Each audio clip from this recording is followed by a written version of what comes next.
Episode 05 of King Agetus under Gandecia's watch.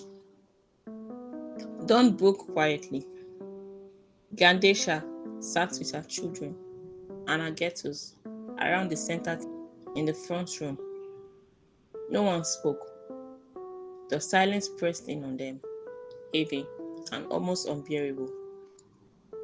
The vigilante had left hours earlier. Gandecia, her twin sons, and Agetus remained motionless as pale morning light crept across the floor, softening the harsh shadows in corners of the room. At last, Clementus broke the silence.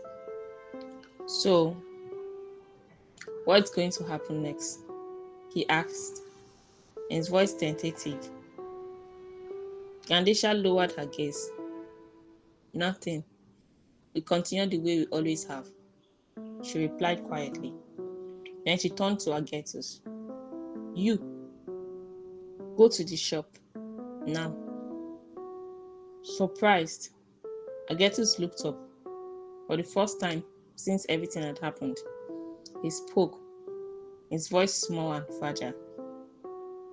I don't feel like going there today, Aunty, he said, the sadness clinging to him like a shadow.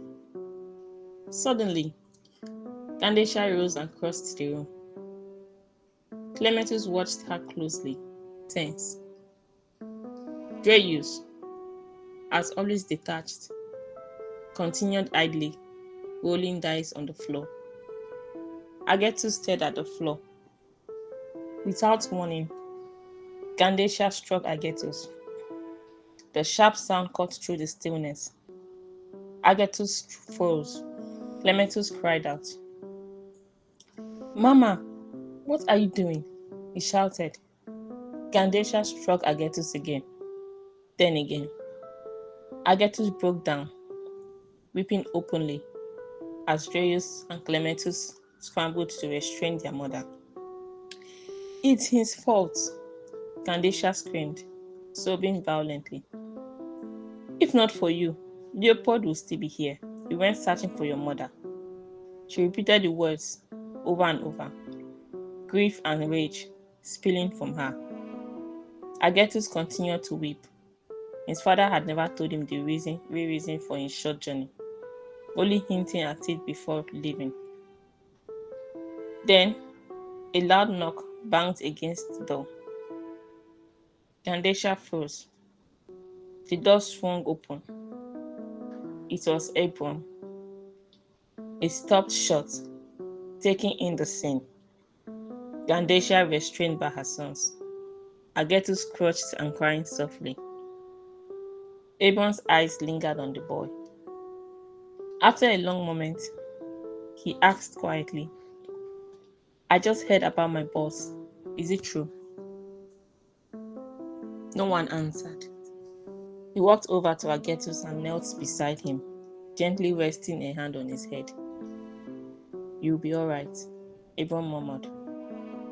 Gandecia sniffed harshly. Why aren't you at the shop? Abram strengthened slowly. I went there this morning. I heard a rumor and came to confirm it, he said, voice tight. Is it true? Will my boss never return? Gandecia's eyes hardened. You know I've never liked your guts, she said sharply.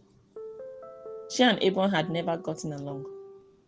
One complaint she often voiced, especially to Clementus, was that Abram always called Leopold his boss, never acknowledging her, even though she and Leopold had inherited the shop from their late father.